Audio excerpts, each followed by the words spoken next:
last and final part 5 of the Power Training series featuring Darnell Self and Brian Carruthers. So what I would like to do is take out a couple of clips, 3 clips to be exact, from part 5, and just play them. I think they're about 5 to 6 minutes each, and get some feedback, get some inspiration. Hopefully, this has been a helpful exercise for all of you to just continue to be inspired, get some helpful tips and tricks when it comes to marketing the membership, when it comes to recruiting, because this is a duplicatable business. And if you want to duplicate your efforts, then you need teammates, you need people on your team, you need to build. So yeah, hopefully this has been helpful. And please, at your convenience, at your leisure, go to Prospect by PPLSI, to the training section, and watch all the parts from beginning to end, because we're only watching a few clips here and there, but definitely take a moment to watch all of the trainings from start to finish so you can get all the nuggets that they have. All right, so I'm going to go ahead and share my screen, and we'll start with the first clip here, and then we'll talk about it.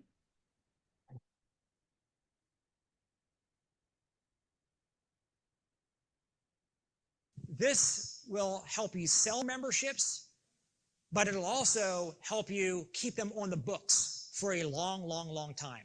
I call this the protection review. So you got this box with 4 corners. And what you're going to ask the person to do is tell you how much a month they're paying for these 4 insurances. How much you pay a month for your auto insurance? They'll tell you whatever, $200. How much you paying for health insurance? Well, it's probably $700 or $1,000 or whatever. Or they might like, oh, my company pays for that for me. Oh, it's a benefit. Okay, but guess what? If your company was not paying for that benefit for you, that would be able to come through as a part of your paycheck. You are paying for that benefit, by the way, whether you know that or not. So about how much? Okay, $700. Okay, how much are you paying for your home insurance? $50. How much are you paying for life insurance? $75. Okay, let's add all these up. Okay, you're talking about $950, whatever the number is. $950. I say, look, you're paying for that, and you're smart to do that because something bad might happen, and you'll be glad you have these insurances to make sure that you're covered. But let me ask you a question.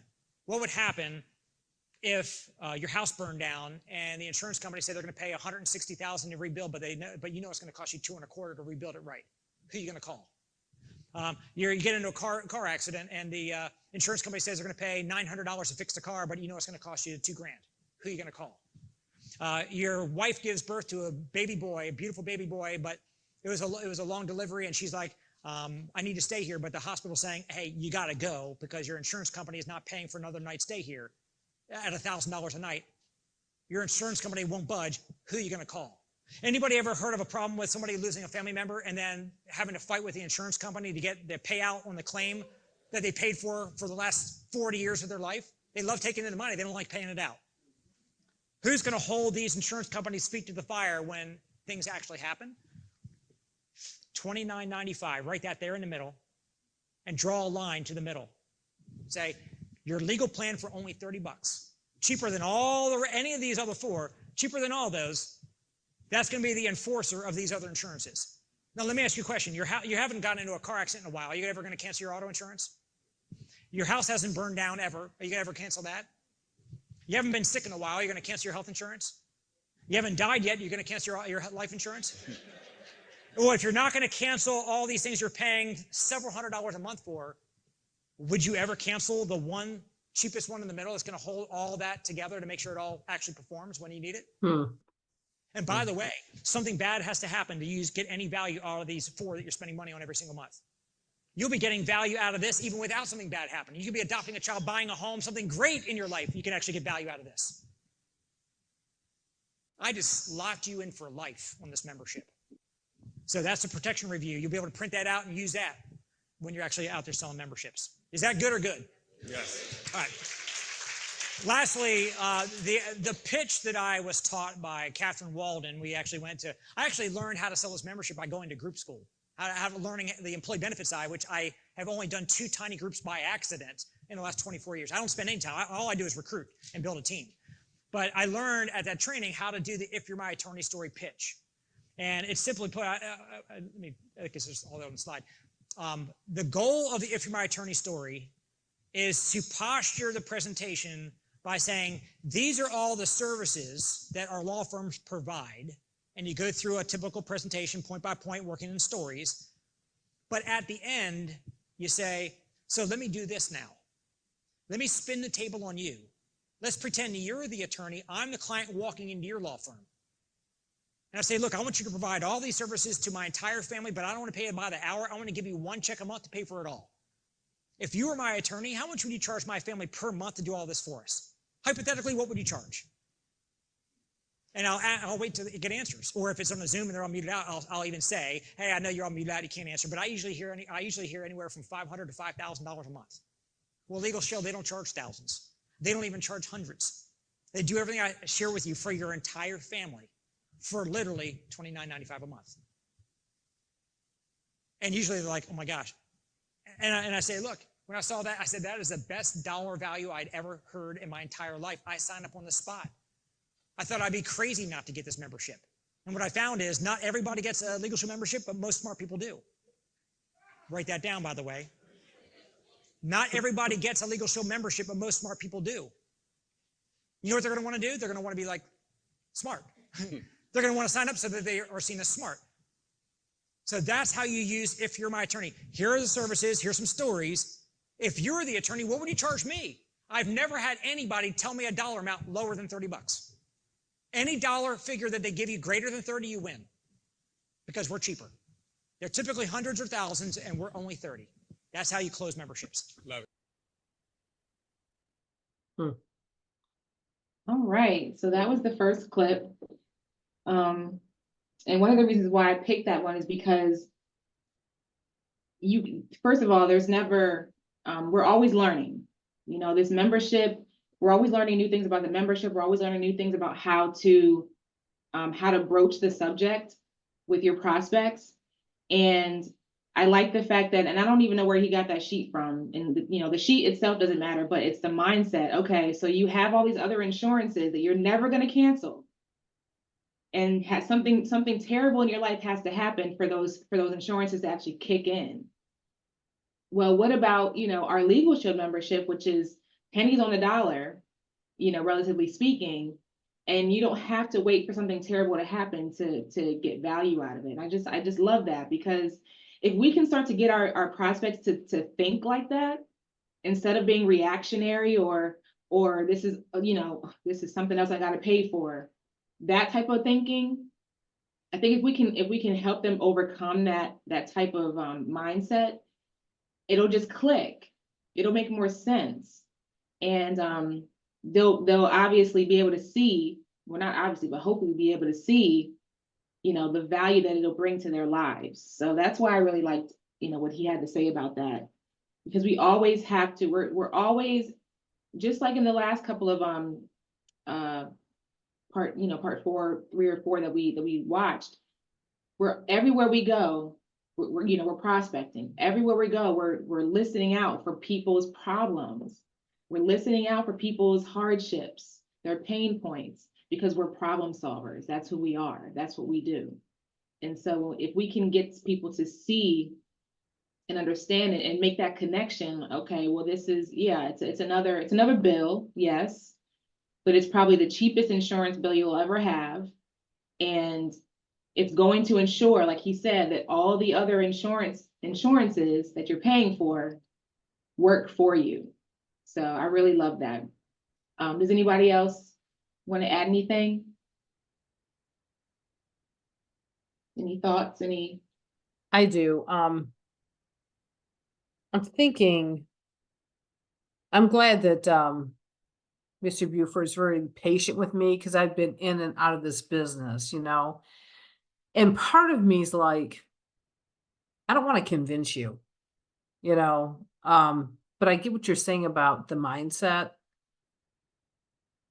But part of me also feels like, if you don't see this, I just got to go and move on or leave you a card. So right now I'm at the junction between wanting to approach people and say, hey, I've got some information for you.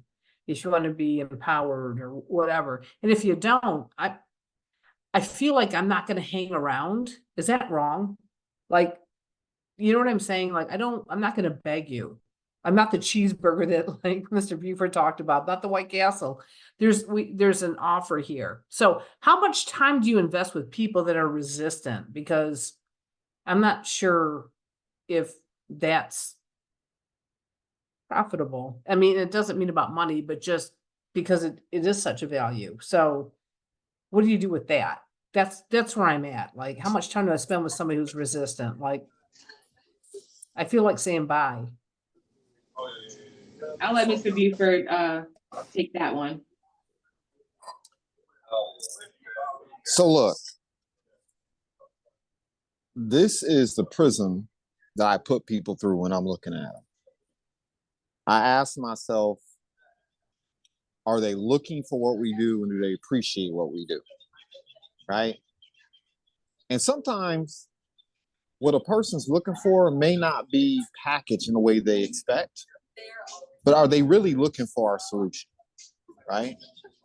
The next question I ask is, can they afford our solution? Right? And look, maybe just be real transparent. Yeah, it's inexpensive, but inexpensive is relative. You know what I mean?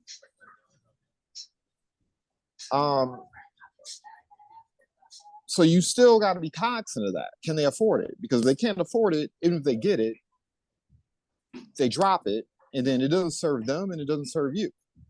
Right? They spent money on something they're not using, and you got to be cognizant of that. And then the last question is,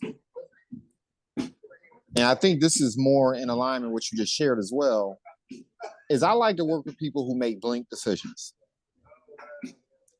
I want you to tell me no or yes, but you don't get to tell me maybe. You're going to tell me no or yes. There's not going to be maybe I will, maybe I won't. Maybe I'll look at this video, maybe I won't. Maybe I'll look at the listen to audio, maybe I will, maybe I won't. Maybe I'll show up. Don't let people put you in the land of maybe. It's like, look, if I send this to you, will you take a look? You've seen the presentation. On a scale 1 through 5, where are we at? 1 being you needed this information, you like what you heard, 5 being you're ready to make a decision. Where are you at there? We don't get to do maybe. Now, look, you have a tool called Prospect by PPLSI, right? You can put people in the campaign in that Prospect by PPLSI tool. And if somebody is trying to put me in the land of maybe, or if I get the feeling they're kind of dragging it out, I'm not going to waste my time and psychic energy trying to date someone that doesn't want to date me. I'm going to put you in that Prospect by PPLSI, and I'm going to let that drip on you. Because it looks like it's coming from you, but it's really not. So your time isn't being taken up. The tool is doing the heavy lifting for you. And just remember, no doesn't always mean no. It just means not right now, right? I can tell you 60% of the memberships I'm going to enroll this month were exposures I did 3 and 6 months ago. Sometimes people need life to happen to them, right? Life starts lifing, then they call you up. Hey, you still doing that thing? You still doing that legal thing? Right? You get that phone call. I'm telling you right now, 50% of what I am going to enroll this month, exactly, Mr. Lowe, 50% of my clients that are going to happen this month are people that I spoke to 3 and 6 months ago. Life started lifing, and now they're like, yeah, I'm receptive. So don't throw people away. And then the last thing I would say to you is this. Everyone knows 100 people that you don't know. So even if the person doesn't enroll, they know 100 people that you don't know. It's okay. Because that person can be a source of referrals. So I don't stop calling you until you die. Or I let a tool drip on you until you die. But somehow something's gonna be contacting you until you die. Or until you call me and say, I hate your mama, your family, your children, your entire lineage, and I hope you all just burn in hell. But as long as that doesn't happen, I'm gonna keep reaching out to you. I have a Yep. question for you, Mr. Buford. So, and I forgot to ask you this last night, and you were talking about kind of niche marketing to attorneys and I forgot all the groups that you mentioned. So my question to you is, when you approach attorneys about this business, this product, what kind of response do you get? Because in my mind, which is very small at times, I guess, but I think to myself, if I was an attorney, I'd be like, why are you trying to sell me this? I have friends that know real estate law, and I have, my people that know I don't need this. So what's been your success with approaching attorneys in terms of marketing this product? So you asked two questions in one. You just may not realize it. I did. I work with attorneys because I've spent all my life working with attorneys. Mhm. See where I'm going with that? I Yes. work with doctors because I've spent all my life working with people who are doctors. I work with people in the real estate industry because I've spent all my business life working with people in real estate. Mhm. So I know them like the back of my hand. So what you want to do when you first start out, and it doesn't mean discriminate. Look, everyone needs to learn about this. But in an ideal world, what you do is you focus on the professions that you know. You're involved in social work. You should spend the majority of time, quite frankly, talking to social work because you know what they're going through. Right. You know their dynamic. You know what colors their lives and the way they think. I know the way attorneys think, right? It's because of my academic pedigree and my professional pedigree. I've spent all my life working with people who wanted to go to law school or went to law school, graduated, and we're all still friends. So I know the way they think. But let me give you a quick tip, and then we're going to get back to the training because I know Ms. Webb is going to take the hook and snatch me off screen here in a minute. But this is how I onboard attorneys. I'll go to an attorney and I'll say, look, and this is assume we've already built rapport, right? We talk, we chat, we cool. I'll sit down with an attorney, and the first question I want to know is, why are you practicing? If they tell me it's all about the money and they really don't care about the people, 9 times out of 10, I don't want to deal with them anyway because they're a mercenary. But if they respond with, I got into law because I want to help people, then my next question is going to be, so let me ask you a question. Out of the 10 people who call you, out of the 10 people who come into your office, out of the 10 people that you engage over the course of a day or a week, how many of them can really afford your services? I already know the answer because I've been dealing with attorneys all my life. It's 2. Every 10 individuals that will contact an attorney or a law firm, only 2 out of 10 can afford them. Mm. And I'll ask, so what are you doing with the rest of them? See, I'm asking questions I already know the answer to. I know what they're doing for the rest of them. They're going to say, I'll pray for them, or I'm going to refer them to somebody that just graduated from law school, doesn't know their left hand from their right, which means you're referring people to other folks, other professionals who you know are not duly equipped to help. And my next question is, what if there's a way that you could really offer them help in a way that they can afford, in a way in which they would appreciate you, which you're still bringing value to their lives? What if I could show you how to monetize the 8 out of 10 who really can't afford you and really give them a fighting chance and help them out? Wouldn't that be the right thing to do?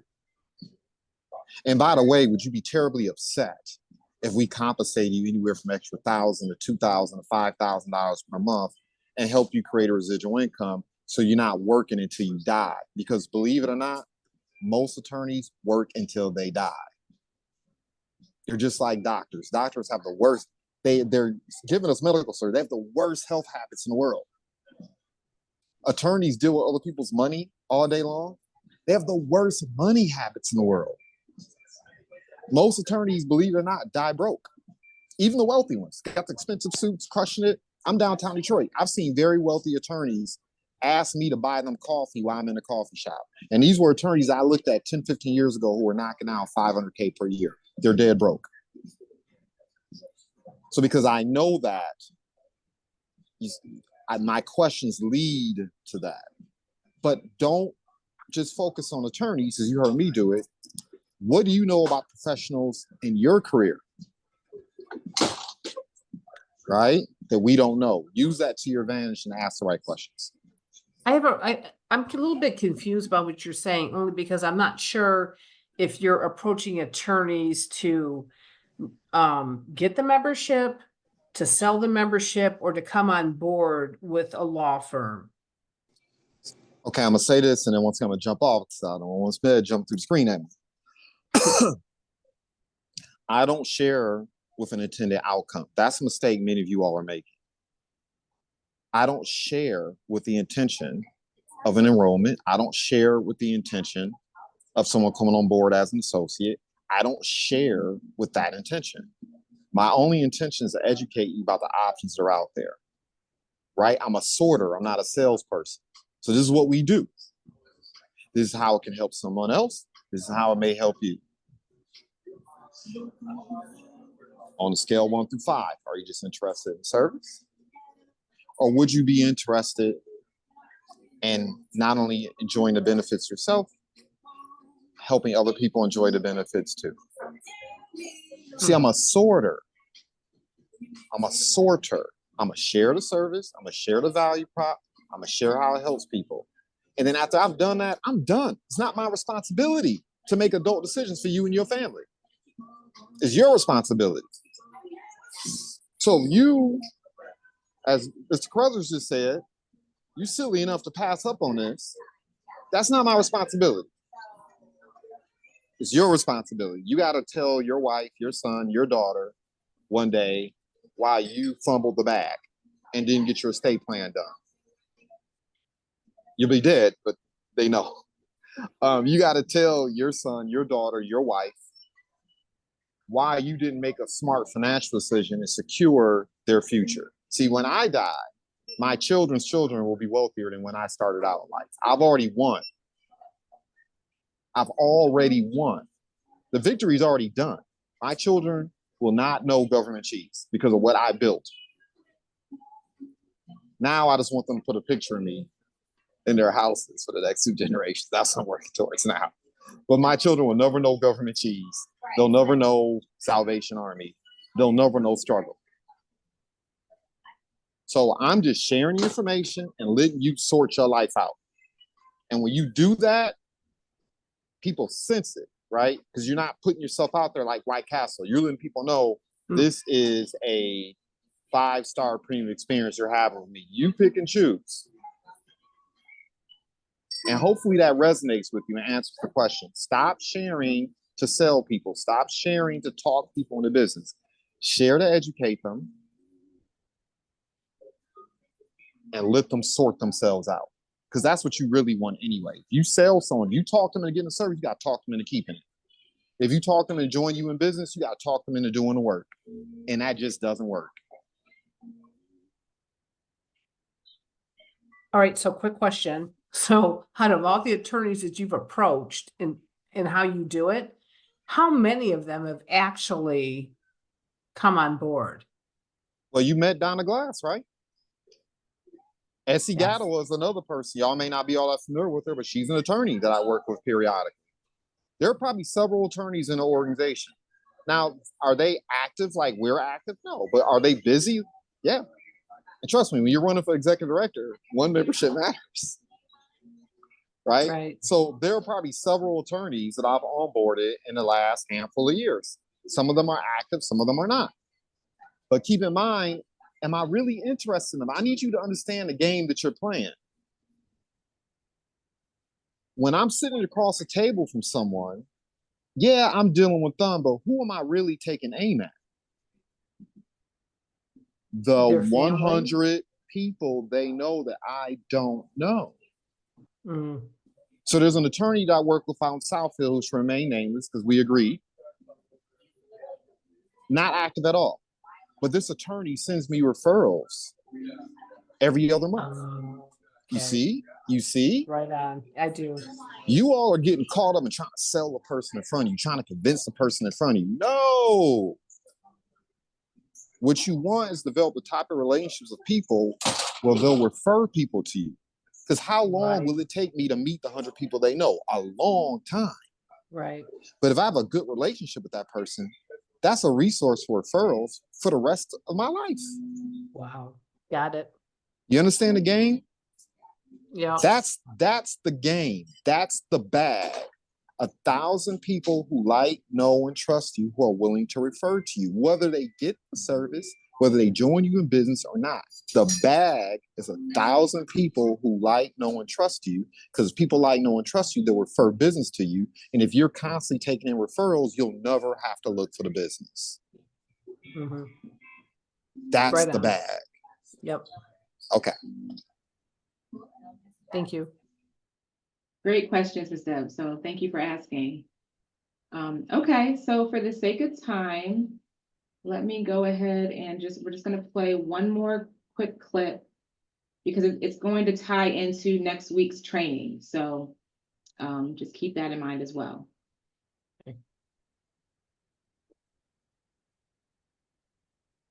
So IPA, income producing activity, is the main thing we all need to focus on.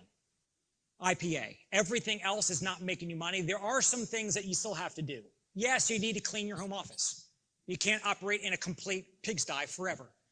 You do have to put stickers on magazines if you're handing out magazines in the marketplace as one of your prospecting tools. There are certain things that you have to do that are not income producing. But you got to catch yourself, because so many people think about Legal Shield, talk about it, plan on it, scheme on it, but they don't actually go talk to prospects. So the rule of thumb is, if you're not talking to prospects, yours or your team members' prospects, you're not making money. So focus on income producing activity. And let me share with you guys another slide here. Time management. We all have 24 hours in a day. So some people are going to be more productive than others, still only having the same 24 hours. So this is how I actually allocated my time in this business. 25% of my time personally looking for new prospects for myself. The second 25%, following up on my existing prospects. The third 25%, talking to my team members' prospects, doing three-way calls or being the speaker, doing their presentations for a PZC launch, whatever the case is. And then the final 25% is everything else, which is still important. Some of that is promoting. So promoting for an associate to come to an event like this, promoting for an associate to get registered for a convention, promoting a new announcement, or promoting rank advancements, or promoting top recruiter contest, or whatever it is, that's still super important, but it still is 25% of the business model. You and your team should always be focusing 75% of your time talking to new prospects. If it gets out of line and you're spending 75% of your time on promoting and 25% of your time prospecting, and your team does that, everything's going to cave in and you're going to lose progress. And let me go backward here, because I think it's important that everybody understands what this elevator was all about. What got you to $2,000 a month? Keep doing it and teaching it, and it can take you to $4 or $5 grand a month. And what got you to 5 can take you to 10. Keep doing it. Now, once you get beyond 10,000 a month, yes, keep doing what you are doing, but then there's additional skills that you need to learn, and that's more on the leadership development side. Again, leadership development. First, you've got to become a leader that people want to join. You can do that at the early stages. Become a leader that people want to follow. You can do that with a small team. Become a leader that develops other leaders. If you want to grow your team to thousands of associates, and you want to have ring earners that you've helped to succeed, then you need to stay on the elevator doing the activity and doing the IPA, but you also need to learn that next leadership skill. And by All right. So yeah, the reason why I picked that clip was because a lot of people, when they get started in the business, any network marketing business, they don't always know what to do every day. They don't know what their itinerary should be, if you will. They don't know what things to focus on. And so we're gonna have a whole training about that next week. But I wanted to just introduce that. So, and it's gonna be different for everybody based on what you have going on in your life and things like that, and how much time you can actually dedicate to building your Legal Shield business. But you at least have to establish, you know, how much time you're going to dedicate to specific aspects of the business. Because if you're just, you know, it's great to do training, it's great to, you know, watch videos and read up on things, but eventually you're gonna have to start doing those things. You're gonna have to start actually implementing what you learn. So so next week we'll focus solely on what to do during your day, how, you know, how to plan your day, how to actually do the activity and reach those key performance indicators. Does anyone have any comments, any questions, any feedback about that last clip there? I do, and I think I'm gonna make a really bad impression on everybody here and tell you that I never wanted to be a leader because I've been like soul searching and thinking about who I am. And you have cultures that are individualistic, like the United States, and then you have countries that are more collective, where people gather together and they work as a team, you know. And as much as I believe this product, or service, actually, I don't know if I have the wherewithal that Mr. Buford has to cultivate that. And I'm not saying that my mindset will sit there, but I never wanted to be, I think, responsible or try to be responsible for what other people do. And that's kind of the crux of where, like, I would probably feel more better to sell memberships, and for people that want to come in, that's great. But I don't know how good I'm going to be at cultivating those and identifying those people. So I'm also looking at my shortcomings to being successful in this. And that's just like a confession. And there's nothing wrong with that. There's absolutely nothing wrong with feeling that way. And that's why they stress so heavily on the 10 core commitments. And one of those 10 core commitments is personal development. Right. So, you know, don't feel bad about feeling that way, because just because you don't necessarily build a team right now doesn't mean you're not a leader. Doesn't mean you don't have the capabilities. Doesn't mean that you can't inspire people. So, you know, stand fast to those 10 core commitments, work on your personal development, work on getting better at marketing the membership and understanding the membership. Continue to surround yourself with people who are building teams, are leading the charge. That's going to rub off on you, without a doubt. Did you want to add anything, Mr. Buford? So you see the person that I am today. You didn't see me 10 years ago when I was running an investment advising agency. My leadership style was totally different back then. You didn't see me 10 years before that when I was a community activist. My leadership style was totally different than that. Now I'm dating myself, right? I keep going another 10 years, you get to see how old I am. You didn't get to see me when I was a student activist. My leadership style was totally different. And this is something a lot of people really don't know about me. I don't like being out front. I don't like being in front of the room. I don't like the focus, because at the end of the day, I'm an introvert. I'm a nerd. I like books. I like quiet. I like wine. Me too, especially the wine. So let me help you. Mm-hmm. I've resisted leadership all my life. I'm the regional manager in the state of Michigan. I turned that position down 3 different times. because I Wow. didn't want it. And to be transparent with you, I don't want to be regional manager of the state of Michigan, in the state of Michigan. I don't want it. Why did I do it? I didn't do it because I wanted to be a leader, because I wanted to be the man, because I wanted to be out front. I did it because the state needed me. I don't show up on this conference call because I want to be the man, because I want to be known or famous or popular and be up front. I do it because people in our community need me.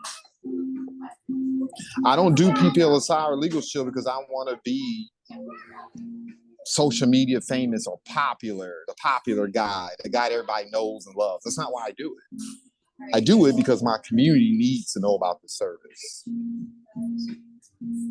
The biggest mistake that we make is that people get caught up in the accoutrements of leadership. But that's not leadership. Leadership is the difference that you make in people's lives.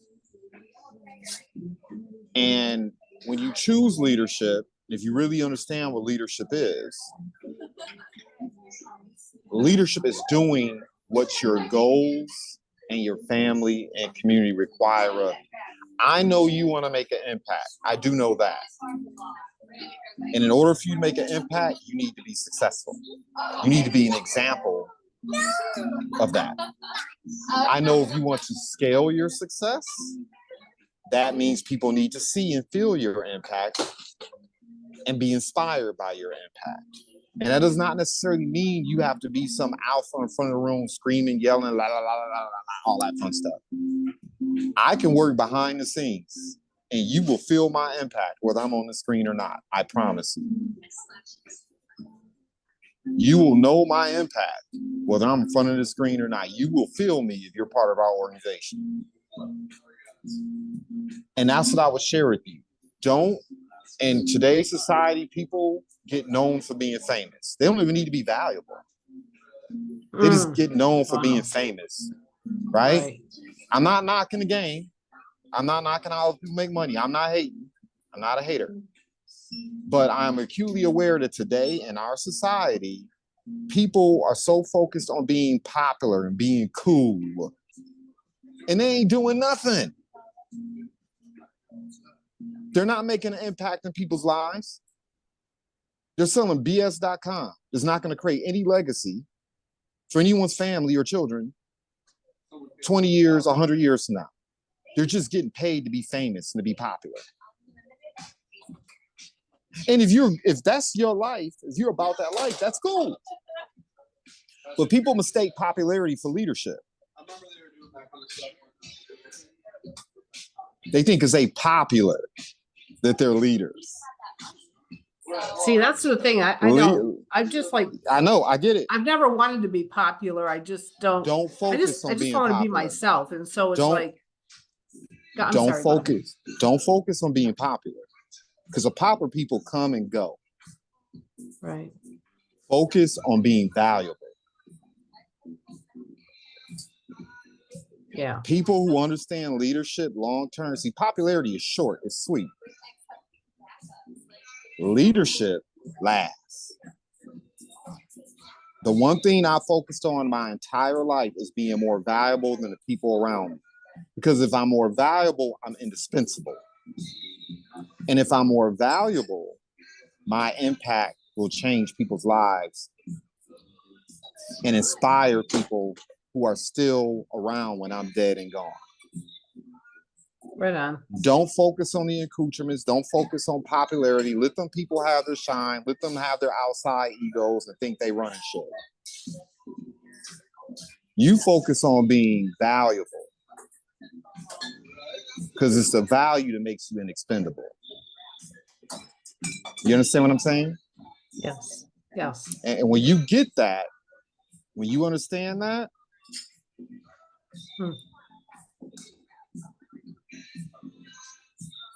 you can be dropped in any situation and still win.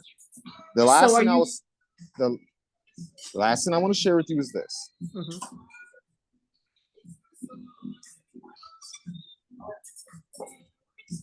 You may not know who Amiri Baraka is.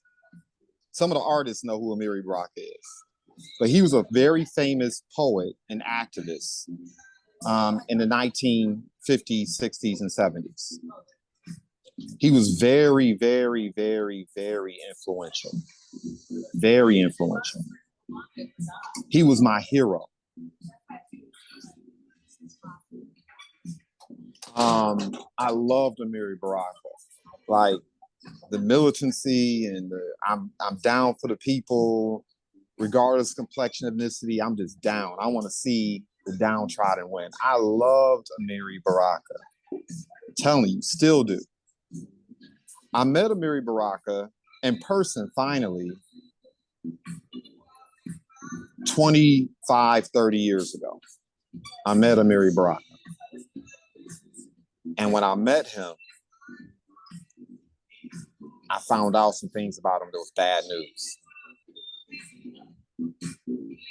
He wasn't the person I had imagined in my head. He wasn't this perfect, wonderful, fantastic, flawless person. Amiri Baraka was a deeply flawed person.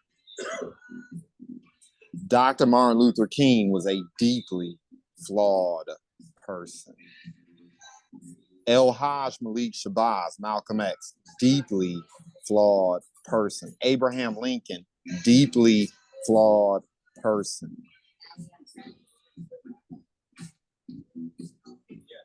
Leadership does not mean you're flawless. It means that you're willing to feel the pain, accept the fact that you do have flaws, get over your fear, and do it anyway. Mandela was not flawless. None of the leaders that we celebrate today are flawless. They are deeply flawed people. There's no perfect people. There's just excellent people. There's just courageous people. Do it afraid. You do it afraid. That's what courage is. It's not courage if you're not afraid. Right. It's not courage if there's not a price to be paid. That's not courage. That's convenience. I think, just to confess, my biggest fears is just like disappointing you and Adia, those people that are always there. And it's like, again, never wanted to be a leader and what that looks like. And I'm like examining myself to try to be better. And that definitely happens when like I came to that thing last night in the Space Center, whatever it's called, and couldn't find the door, but eventually I found the door to get in. And but it made a difference, and but I'm not. I'm actually pretty much an introvert myself, and I think sometimes I feel like with the whole Legal Shield family about like I'm not fulfilling that expectation of leadership because I don't see myself like that right now. Not to say that would change, you know what I mean? But wanting to and taking the steps to get there. Team New Horizons was founded for one singular purpose, above all else, to provide fertile ground for people to become the best self they can be. That means you define that however you want. You don't abide by my definition, Ms. Webb's definition, anyone's definition. There's only one Deborah Bryant. Do you. Everybody else is already taken. Don't try to be other people. They're already taken. You can't do someone else better than someone else. Do you. But just be the best you can be. And if you're the best you can be, that's enough. Trust me, if most people just woke up tomorrow and said, I'm gonna be the best me I can be, the world would change overnight in 2.5 seconds.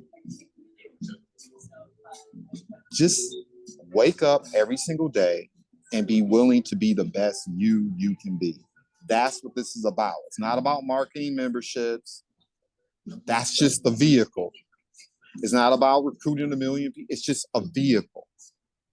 At the end of the day, what this organization is about is helping people become their best selves. Do that, and you will never disappoint anyone that matters. Right on. Right on? Yep, All and right, thank I'ma you turn for it- everybody for listening to my psychological problems. I'm gonna turn it back How over to about that? Giselle. I'ma turn- Very miss that. I'm sure other people, feel that way sometimes too. So it's good to talk that out. So thank you for Thank sharing. you. But that's all I have for you for tonight. I'm sorry we went a little bit over tonight, but thank you all for your time and attention. And like I said, next week we're gonna tackle what to do, activities to do during the day to meet your KPIs, your key performance indicators, and to build your business the right way. So definitely make sure that you and all your associates are on next Wednesday at 7. All right, so with that, thank you all for joining tonight and have a Thank you too. Thanks for everything that you do. Thank you so much for being here. See you guys next week.